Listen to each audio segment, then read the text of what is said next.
I wish I had a child of my own.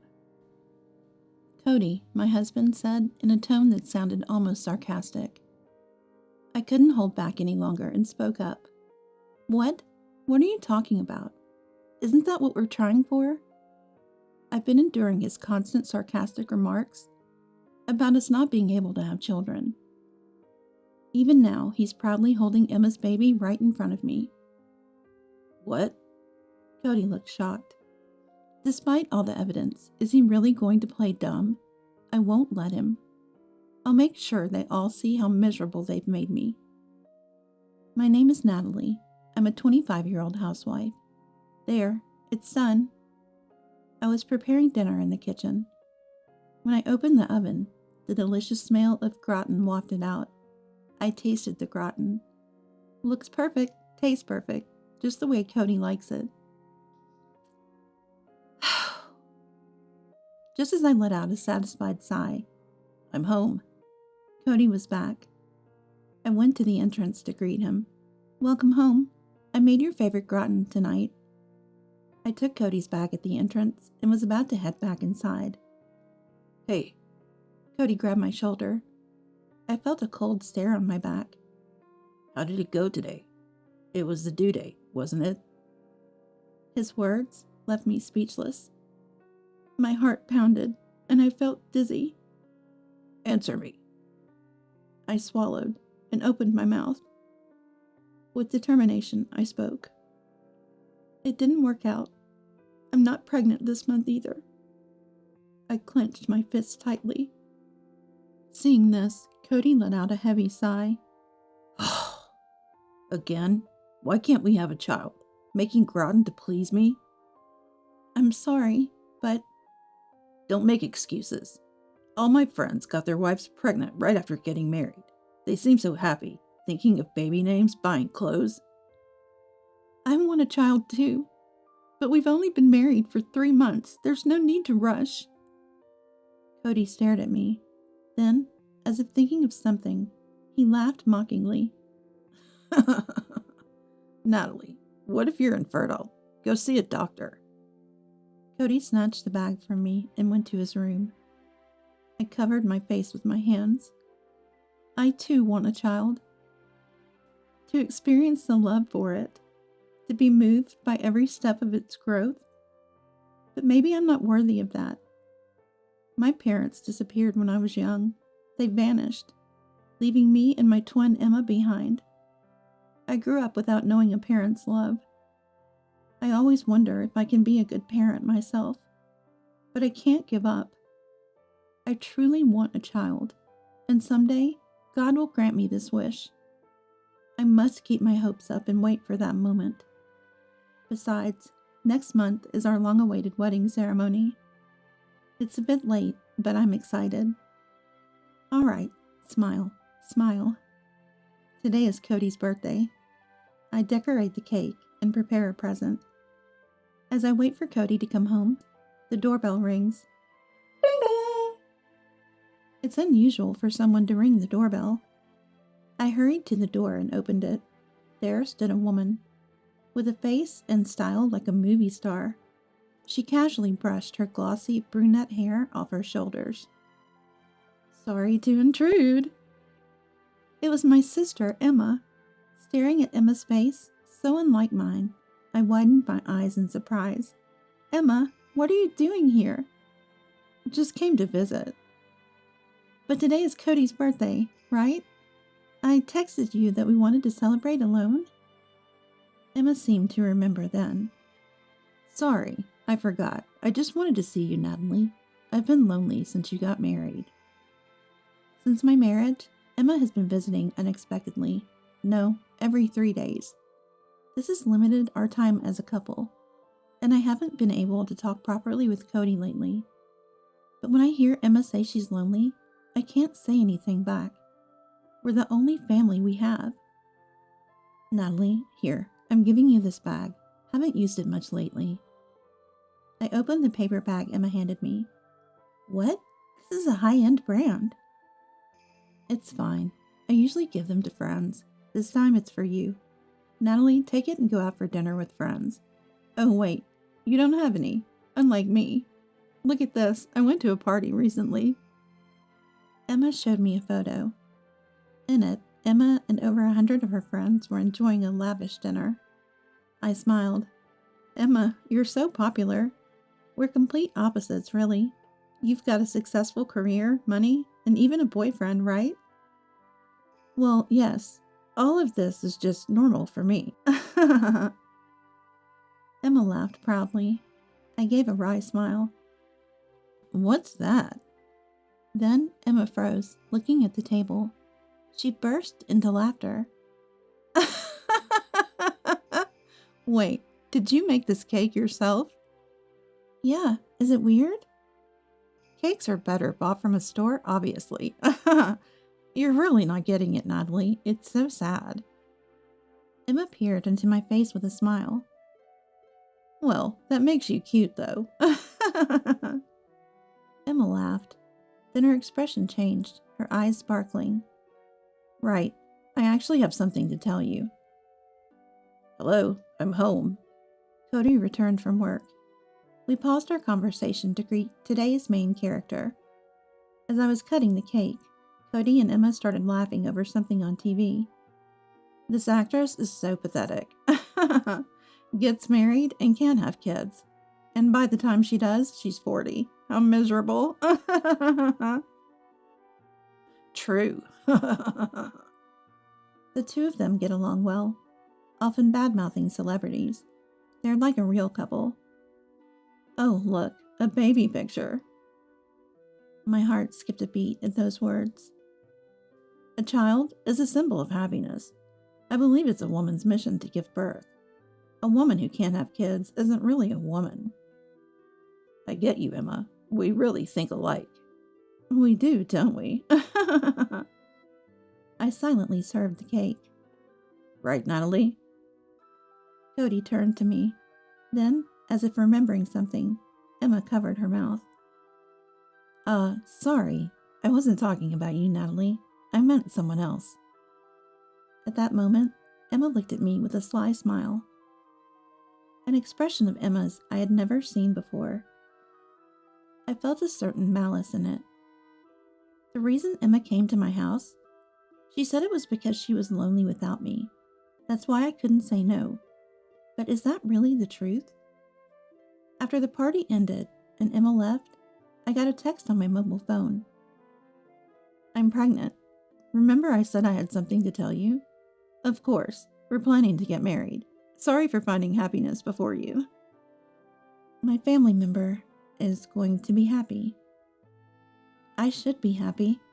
I should be congratulating her. Yet, a dark emotion was growing inside me. Time flew by quickly after that. Today is the long-awaited wedding day. We chose a small church for the wedding venue. It's a bit modest, but I wanted to save as much money as possible for our future child. Dressed in my wedding gown, I spent a calm moment in the dressing room. But that was shattered in an instant. The door burst open. I'm here! Congratulations, Natalie! Surprised, I turned to Emma, but what I saw next was even more shocking. Emma? That dress! What? What is it? I swallowed and said, You shouldn't wear a white dress at a wedding. Yes, Emma was in a white dress. Sorry, I tried to avoid white, but I just fell in love with this dress. Besides, Emma smiled. Doesn't this dress look good on me? Proudly posing, Emma tilted her head as if looking down on me. Then she scrutinized me thoroughly. Is that dress handmade?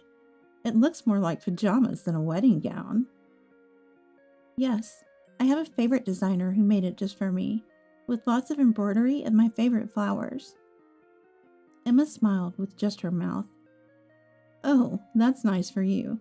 Embroidery always seems old-fashioned to me, but it suits you well, Natalie, doesn't it? Thank you. I forced a smile on my face. Natalie, it's time. Cody entered the dressing room and said indifferently, Not a single word of how beautiful I looked. I sighed deeply. The wedding ceremony finished without any issues, and the reception began. Now, we'll have a speech from a family member. The moment Emma stood in front of the microphone, the men in the room started buzzing. Beautiful, gorgeous. Wish I could marry someone like her. Their gazes went beyond her dress, admiring her beauty and style. Hello, everyone. I'm Emma, Natalie's sister. As you can see, there are some empty seats today. Thank you all for being here. The reception was 30% absent. Emma's friends were supposed to attend, but none of them showed up. As you can see, Natalie doesn't have many friends, just 8 in total. She always spends her weekends cooped up at home, eating sweets and playing with her mobile phone. Isn't it sad? Laughter echoed from the audience. I was shocked. Emma, what are you saying? This is my wedding. This is my reception, right? But I really love Natalie just the way she is. Cody, please make her happy. Emma showed a smile like an angel's. Applause rose. I didn't want to think about who it was for. After the reception, I called Emma to the dressing room. Emma, what was that about? Those empty seats were for your friends, right? Why make it seem like it was my fault? I pleaded desperately, but Emma just laughed awkwardly and patted my head. Don't be mad. If you worry about this, life will be hard, won't it? My friends also said it was a great wedding. Both of them seemed not to care at all. Why? Why is this happening? As I panicked, they laughed at me as if mocking.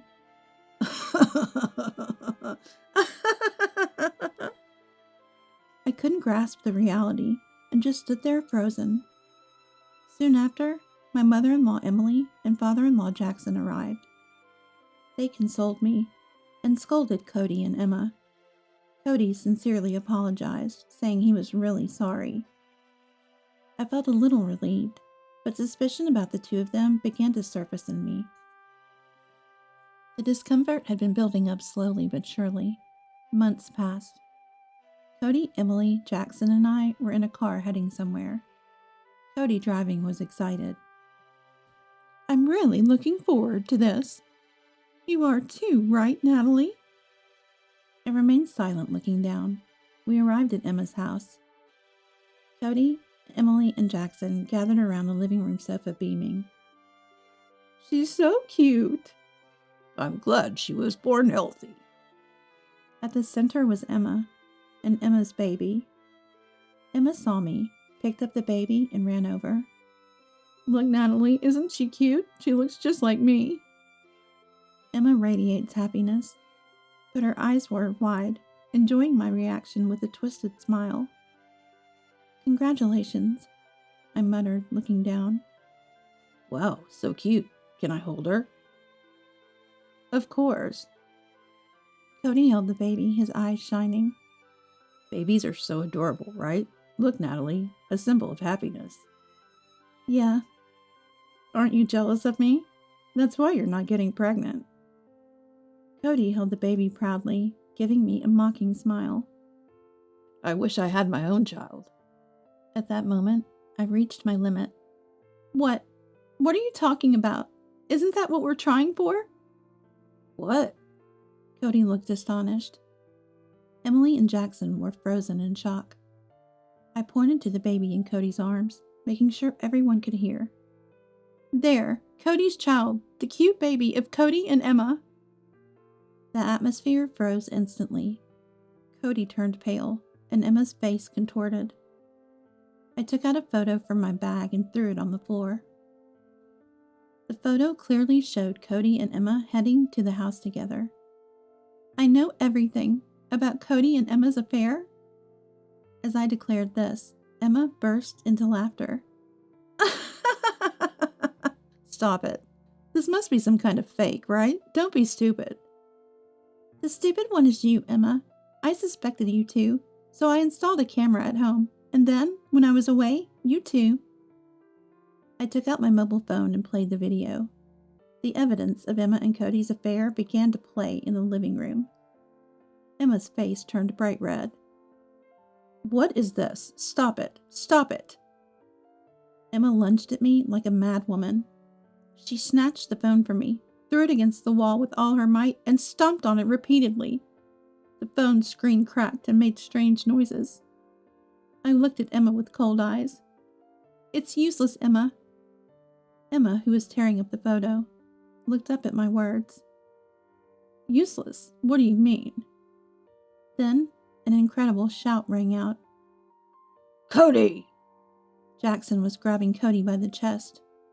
You betrayed Natalie, and with Emma. This is the lowest of the low. You even made a child. How are you going to take responsibility for this, huh? Emily was crying, confronted by Emily and Jackson. Cody trembled. Wait, we don't even know if the child is mine and Emma's, right? Natalie is just trying to make me look bad, saying whatever she wants. DNA test. What? I declared loudly. A DNA test will tell us whose child it is. Why don't you go to the hospital?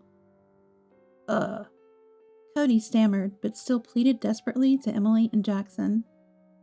Look, Natalie can't get pregnant at all. A woman who can't have children isn't suitable to be a wife, right?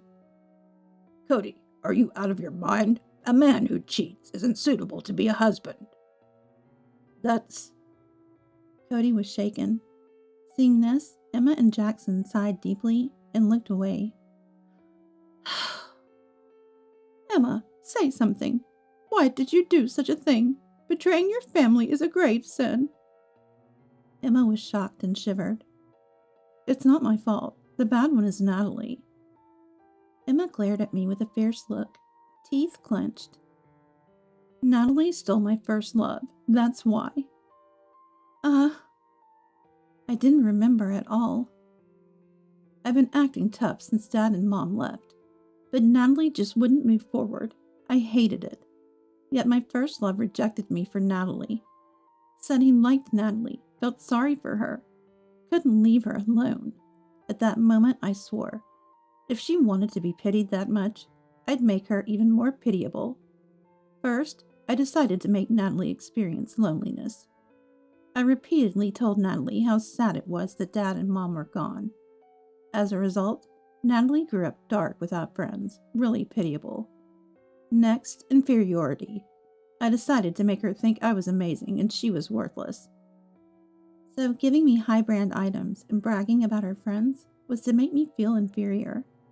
And probably taking Cody too. See, Natalie is beneath me. Betrayed by Cody, resented by me. Natalie is the most pitiable woman in the world. Emma laughed loudly, but I felt no emotion. Pitiable? Me? I see. That's what you think, Emma. Got it? Emma probably thought I would lose control. Emma froze with a puzzled look on her face. But that doesn't matter anymore. Now, I just hate Emma. I loved Emma so much, and to think she's been manipulating me for so long. It's just too cruel. So I've decided to return everything Emma did to me. I mimicked Emma's laugh. Emma recoiled, as if she'd seen a monster. Was my face that scary? Both of you, just wait and see. I left the house alone. Months passed since then. Cody handed me divorce papers and left. Needless to say, he probably went to Emma's house. Today, I attended a wedding ceremony.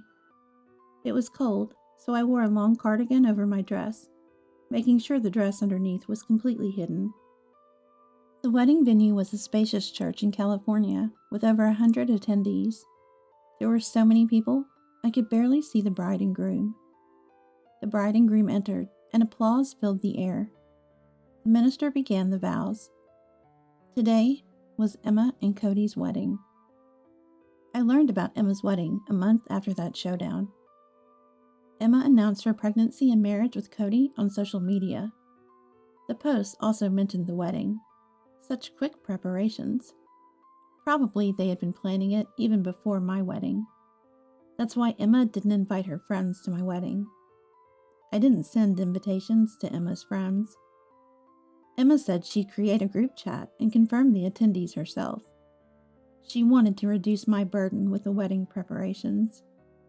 I thought it was Emma being considerate, but now I realize she probably never even made the group chat. She lied that everyone was attending. No one was invited. That's why no one came. A simple answer, really. Thinking about it, Cody too seemed to have invited people he wasn't close with.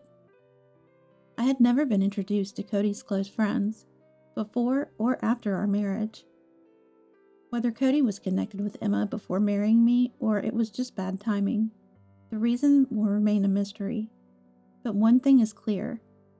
They wanted to make this their first wedding. They probably wanted to erase all my time with Cody. I couldn't accept that. What was all the time I loved Cody for then? To have my life ruined and then for them to be happy? Unforgivable. I reaffirmed my resolve for revenge. The wedding ended smoothly and the reception began. It was a cocktail party format due to the crowd, and the venue was bustling. I stayed hidden on the sidelines. Now we have a wedding congratulatory message. Unfortunately, the groom's parents couldn't attend today, but they've sent a video. Please watch. The host announced proudly. Emma and Cody looked surprised. The venue screen lit up, showing Emily and Jackson. They were smiling, but their eyes had a predatory sharpness. It's finally starting. I watched the screen and smiled. Cody, Emma, congratulations on your marriage. Congratulations. In the video, the two of them looked at each other and laughed.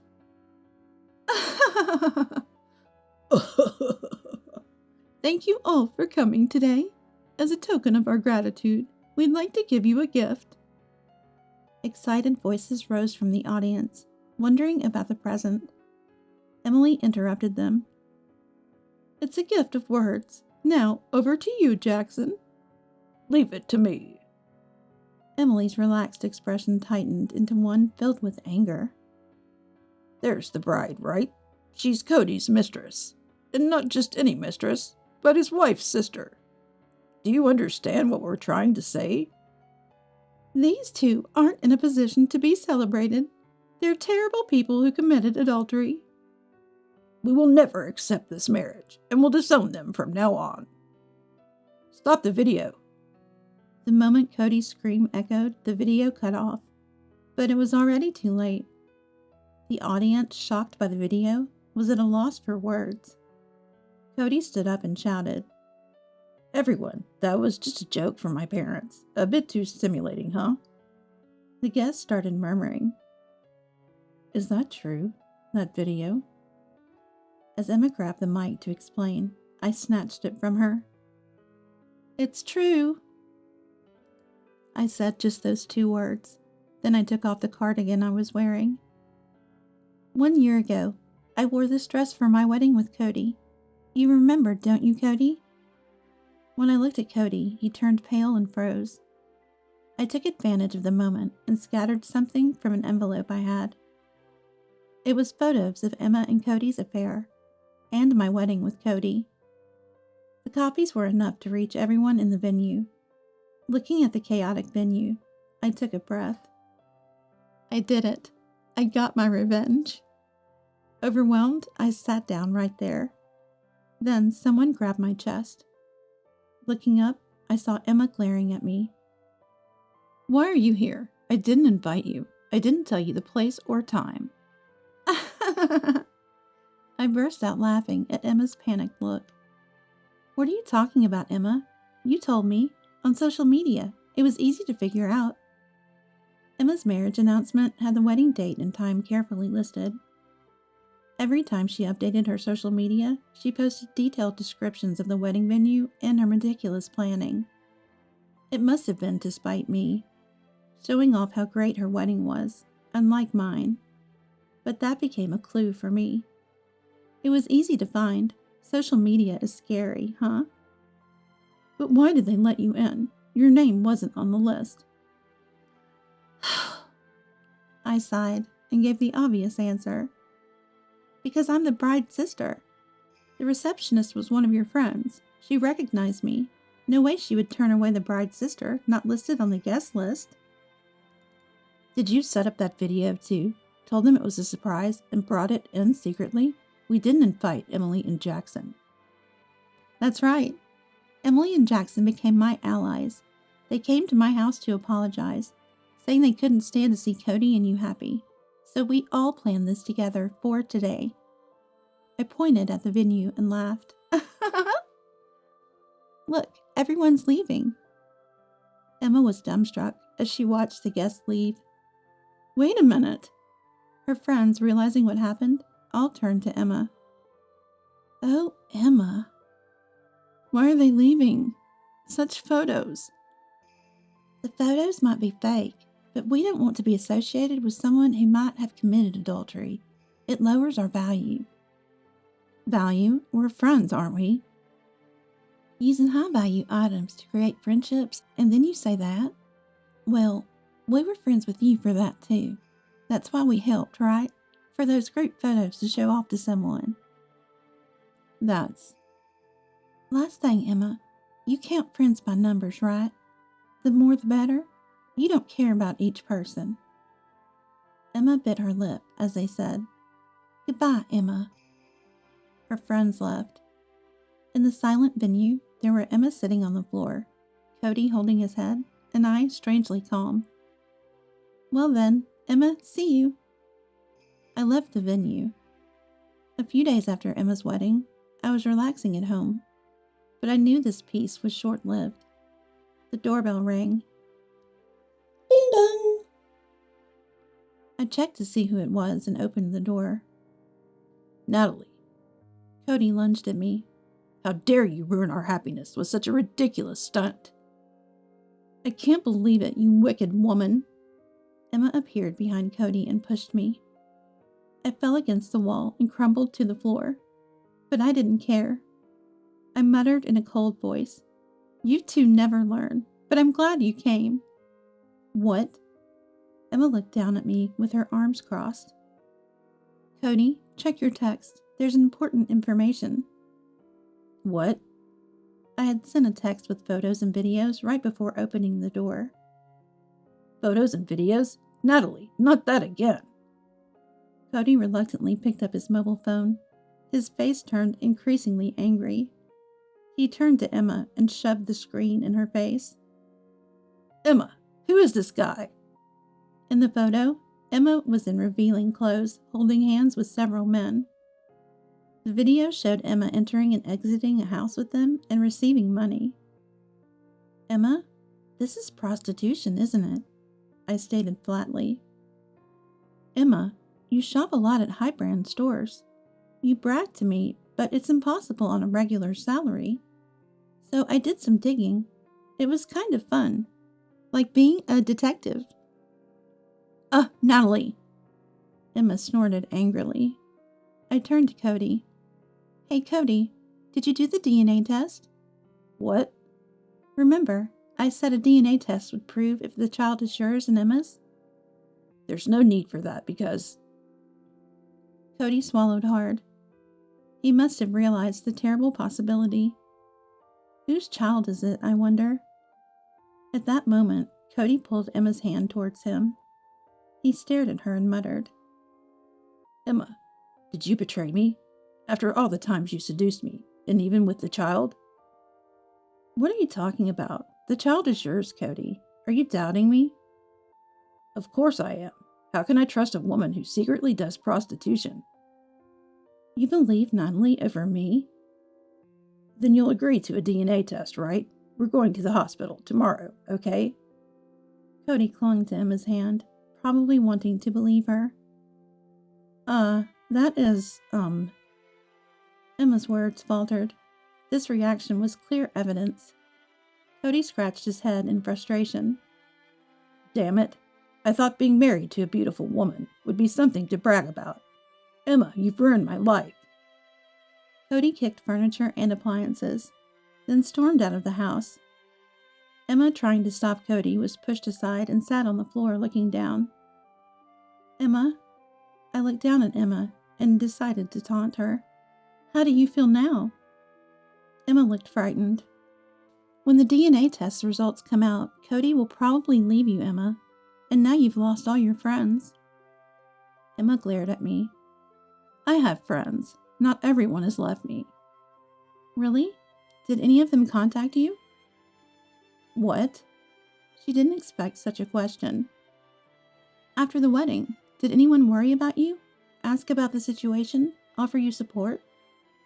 Emma uncomfortably avoided my gaze. I received such messages. When you tried to humiliate me with that speech, and when I divorced Cody, sure, I only have 8 friends, but each of them worried and comforted me. Despite having many more friends than me, Emma, you received no concern from anyone. Emma's expression was one of frustration. Left by the man you stole from me, with no friends left. Poor Emma. It was a heartfelt remark. Emma raised her voice in anger. Poor me? What are you talking about? That's just your perspective, Natalie. I'm not pitiful. I'm beautiful and have a great figure, and men dote on me. I have value. It's you, Natalie, who's pitiful with nothing to offer. Unmoved by Emma's angry outburst, I replied immediately. That's true. Let me say this then. Emma, you're not above me. Not in the past, not now, not ever. I always praised you, didn't I? For having lots of high-brand items? For having many friends? That's what you wanted, right? For me to acknowledge that you're above me? So what? That's right. Here's the thing, Emma. I never once thought you were amazing.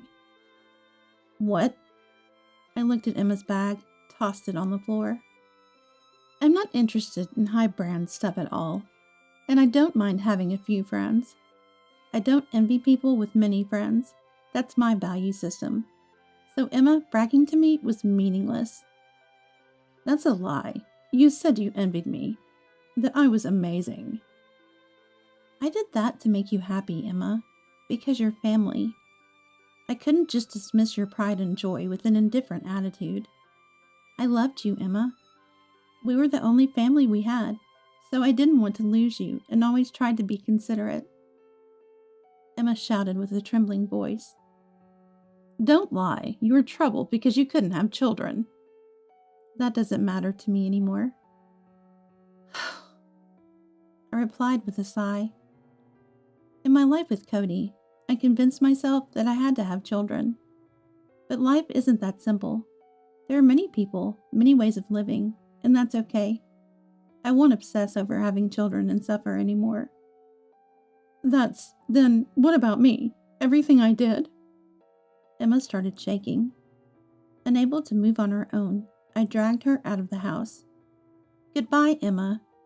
I closed the door. Afterwards, Emma and Cody got divorced. The results of the DNA test showed that the child wasn't Cody's. The news of Emma and Cody's affair spread quickly. It was inevitable, given they had invited 100 people to their wedding. Cody and Emma were fired from their jobs, couldn't find new ones, and were struggling with part-time work. I moved and started a new life. In this place without Emma or Cody, I intended to forget everything and start over. Today, I'm going to visit a friend's house. She just had a baby. I rang the doorbell, holding a present. The friend who opened the door had the happiest smile. Congratulations on your baby. I congratulated her from the heart.